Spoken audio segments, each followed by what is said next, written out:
interdit à la consommation. Ou daman masfouha, ou bien du sang qui s'écoule. Donc on parle du sang qui s'écoule lorsqu'on a immolé, égorgé un animal, le sang qui s'écoule de l'animal est interdit à la consommation parce que c'est impur. Ou lahma khinzirin, ou bien la chair du porc, que ce soit le porc de la ville comme celui de la brousse, le facochère, c'est un porc. Donc Allah a dit porc, le terme porc il est générique, donc tout type de porc, sa chair est interdite comme Allah a dit au risque ridson, car ceci est impureté.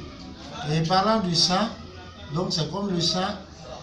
Bon, aujourd'hui souvent les gens lors de certaines festivités ils recueillent le sang, ils vont préparer, ils vendent même, c'est interdit, c'est malpropre, c'est interdit, c'est impur à la consommation. Et donc celui qui mange il commet un interdit. Et quant au sang qui reste dans les veines ou dans la chair de l'animal après l'avoir égorgé, après l'avoir lavé, ce sang n'est pas concerné. On parle du sang qui jaillit, qui est en train de couler. Et maintenant, les animaux donc crevés, leur peau reste impure jusqu'à ce qu'on la purifie. On la purifie comment? En la tannant. La preuve de cela, c'est le hadith rapporté par At-Tirmidhi où il dit Ayyuma ihabun dubiga faqad tahura. Il dit chaque fois que un ihab, c'est-à-dire une peau, avant qu'elle ne soit tannée, a été tannée, elle devient pure. Dans le même hadith, c'est rapporté par Muslim. Dans la version de Muslim, Rasul sallam dit Iza dubiga ihabu faqad tahura. Lorsque la peau, avant d'être tannée, c'est ce qu'on appelle ihab. Donc lorsque ce ihab a été tanné, il est devenu pur. Et il a été rapporté dans un hadith rapporté par Ahmad et authentifié par Cheikh Al-Albani où Rasulullah sallam est passé auprès de gens qui étaient en train de traîner une brebis morte. Et Rasulullah a dit sallam si seulement ils avaient tanné sa peau. Ils ont dit, mais c'est une bête morte. Rasul a dit sallam, il a été interdit seulement de la manger. Quant à sa peau, donc on peut la tanner. Maintenant, la question qui se pose, est-ce que tous les animaux morts, qu'ils soient licites ou illicites à la consommation, est-ce que leur peau se purifie lorsqu'on la tanne? Il y a divergence entre les savants. Cheikh Al-Albani, rahimahullah, il dit قد قام الدليل على نجاسة جلد الميت في أحاديث كثيرة معروفة كقوله صلى الله عليه وسلم إذا دبغ الإهاب فقد طهر رواه مسلم وغيره. Il dit les preuves ont été dressées et sur le caractère impur de la peau des animaux morts. Et ce, dans beaucoup d'hadiths connus, comme la parole de Rasulullah sallam, lorsque la peau, avant d'être tannée, a été tannée, le ihab, lorsque ça a été tanné, la peau là est devenue pure, hadith rapporté par Muslim et autres. Fin de citation. Le Cheikh Ibn Baz dit, rahimahullah, les savants se sont divergés dans son commentaire du Bulugh al-Maram. Il dit, les savants se sont divergés sur le fait que la peau des animaux dont la chair est illicite à la consommation, est-ce que si on tanne cette peau, elle devient pure ou non? Certains savants ont dit le hadith sur le fait de tanner la peau, il est général. Donc il prend en compte la peau de tous les animaux morts, même alors les faux, c'est-à-dire donc tous les animaux même interdits à la consommation. Deux savants ont dit non, c'est si le fait de tanner la peau et qu'elle devienne pure est spécifique seulement à quoi?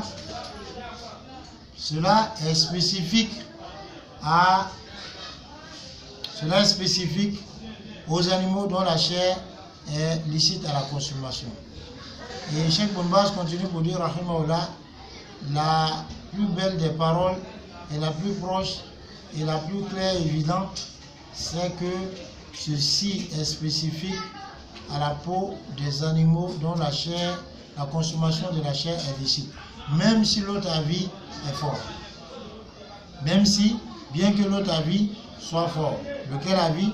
L'avis qui dit que alors le fait de tanner la peau rend cette peau pure et que ce sont tous les animaux qui sont conservés, même si cet avis est fort. Pour récapituler, nous disons que tout animal mort dont la consommation de la chair est licite lorsqu'il était vivant, cet animal-là, sa peau se purifie par le fait de tanner. Et comme on tanne ça par le fait de mettre de l'eau, ajouter du sel à l'eau, ou bien par des plantes, ou bien en tout cas par d'autres matières qui vont éloigner donc de cette peau le sang et la graisse et puis tout ce qui entache alors cette peau comme impureté. Et la deuxième des choses, c'est que tout animal mort dont la consommation de la chair est illicite, sa peau ne peut pas être purifiée même si elle est tannée. Et ce, suivant l'avis le plus authentique des savants. Une autre question, c'est la question de Aniyat el-Kufar, c'est-à-dire les récipients alors, des mécréants. Les récipients des mécréants, il est permis de les utiliser même sans les laver lorsqu'on sait qu'ils sont purs. Mais lorsqu'on sait qu'ils sont impurs, on est obligé de les purifier, de les laver. La preuve de cela, c'est le hadith de Abi Sa'alaba al-Khushani, rapporté par Bukhari et Muslim, qui dit Ya Rasulallah, inna bi ardi qawmi ahli kitab. Ya Rasulallah, nous sommes dans une terre où vivent des gens de livre. Afana kulu fi aniyatihim. Est-ce qu'on peut manger, il nous est permis de manger dans leur récipient. Rasul dit sur la ta'kulu fiha, ne mangez pas dans leur récipient, illa alla tajidu ghayraha, sauf si vous ne trouvez pas autre récipient que ces récipients, faksiluha, alors lavez-les et mangez dedans. Lavez-les et mangez dans ces récipients. De même, il est venu dans un autre hadith rapporté par Ibn Majah et autres, où il est dit que Rasulullah sallallahu alayhi wa sallam a accepté l'invitation d'un jeune juif. Il a mangé de la nourriture qu'un jeune juif lui a donnée. Et cette nourriture faite à base de viande et autres. Donc cela montre, il a certainement donné dans son récipient et Rasul sallallahu n'a pas demandé à laver le récipient. De même, il est rapporté par Al-Bukhari et Muslim que Rasulullah sallallahu et ses compagnons ont fait les ablutions à partir d'une eau qu'ils ont recueillie d'un gros récipient qui était auprès d'une polythéiste. C'est-à-dire, c'est rapporté par Al-Bukhari et Muslim. Et donc, ce qu'il faut retenir donc, concernant le récipient des mécréants, les récipients des mécréants, si on connaît la pureté du récipient, nul besoin de le laver.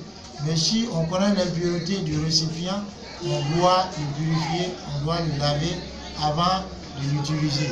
Quand on fait de goûter, est-ce que le récipient est pur ou impur? La base, c'est que le récipient est pur, jusqu'à ce qu'une preuve vienne montrer que le récipient il est impur. Maintenant, si nous-mêmes on a de la répugnance face à l'utilisation des récipients des mécréants, de telle sorte qu'on veut forcément laver, ça on le lave, ça nous concerne nous-mêmes, mais cela ne fait pas partie de la législation, ça c'est quelque chose qui fait partie de nos propres convenances.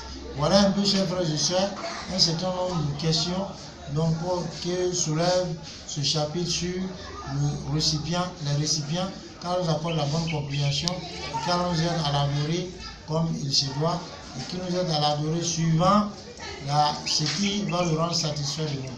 ربنا آتنا في الدنيا حسنة وفي الآخرة حسنة وقنا عذاب النار وصلى الله تعالى على نبينا الكريم والحمد لله رب العالمين.